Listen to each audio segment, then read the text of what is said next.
With an open mind. Dhamma Talks by Sayadaw Jhaneyya. Dhamma Talk 8, The Process of the Four Satipaṭṭhānas. Based on a talk given during a 7-day Vipassana retreat. During the first 3 to 4 days, practice mainly involves extensive contemplation of the body, kayanupassana. With sustained noting, practitioners gradually arrive at the contemplation of feelings, Vedana. At this stage, painful feelings often become prominent. Severe pain may arise, and this is encountered both in sitting and walking meditation. For beginner yogis, the pains encountered are often coarser, whereas experienced yogis are usually able to overcome them more effectively. After contemplation of feelings, yogis proceed to the contemplation of mind, chittanupassana. This progression accords with what the Buddha taught and unfolds naturally through the practice. It is a process, not something to be forced. After overcoming coarse painful feelings, dukkhavedana, yogis may encounter pleasant feelings, sukhavedana, including what are known as insight corruptions. Following this, neutral feeling, upekkha vedana, arises and gradually becomes more refined. At this point, however, hindrances may arise in the mind, often manifesting as restlessness. If the object of contemplation is not clear, contemplative knowledge weakens. This is part of the natural Dhamma process, niyama. Initially, why were the objects clear? Because with coarse material phenomena rupa, the mind itself is also coarse. As the cultivated mind becomes more refined, phenomena such as rising and falling are no longer perceived as clearly. Likewise, the objects of sitting and touching become refined, to the point that touching is no longer distinct. When clarity is lost, the contemplative mind becomes unclear with respect to the objects, and the yogi may feel dissatisfied with the practice. At that time, low spirits, restlessness, and discursive thinking may arise, sometimes accompanied by worry, such as, "Did I do something wrong?" However, the practice is not deteriorating, it is developing. Yogis encounter experiences in accordance with their level of knowledge.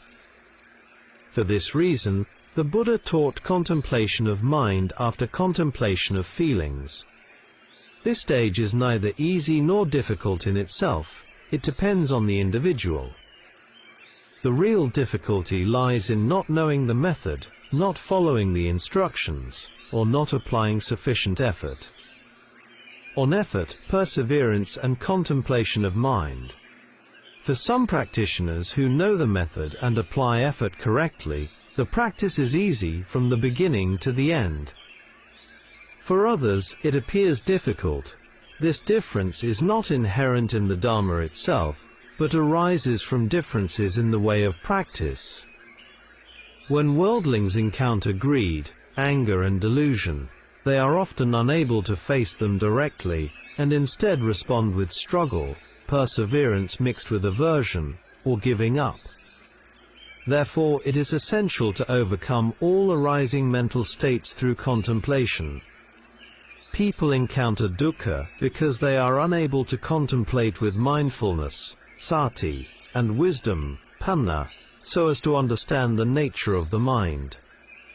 It is very important to continually examine one's own mind. The good or bad states of others are not one's responsibility and should not be allowed to interfere with insight practice.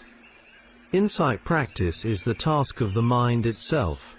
Therefore, contemplation of mind is crucial. When one knows that a mental state is unwholesome, one can abandon it. This process is like a detective following closely behind, observing and checking the mind moment by moment.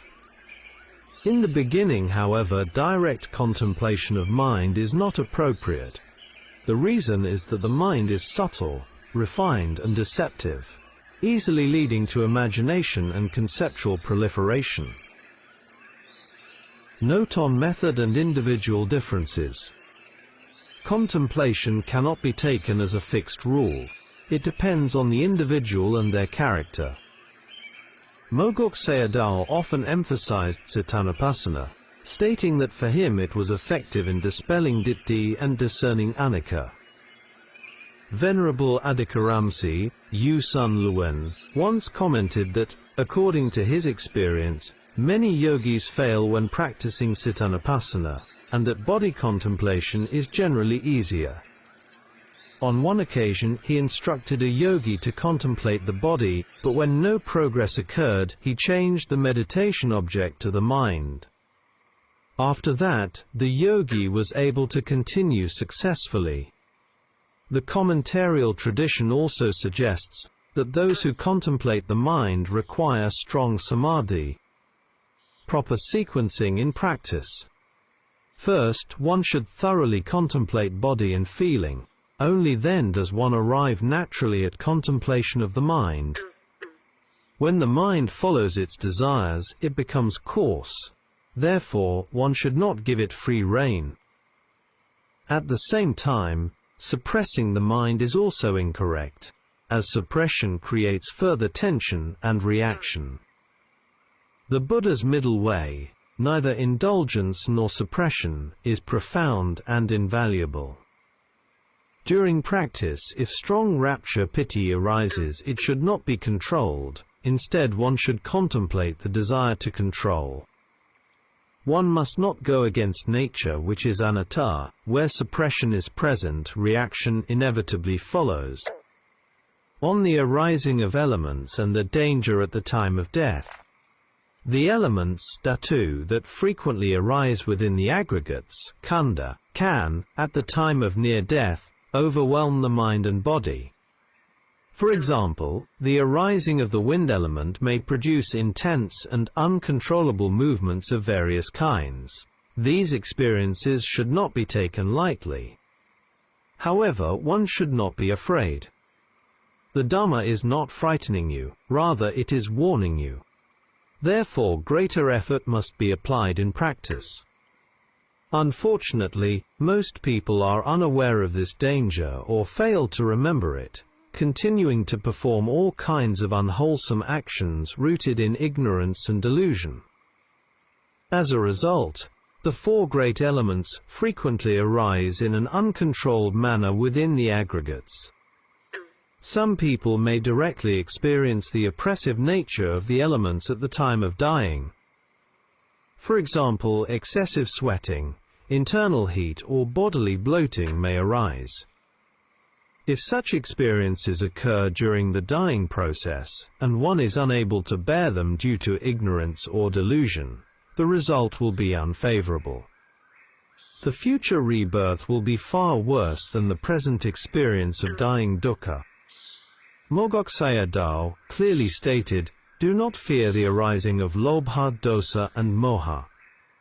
What should be feared is not contemplating them. When these defilements are contemplated, they arise only briefly. Over time, the defilements become thinner, and eventually they disappear."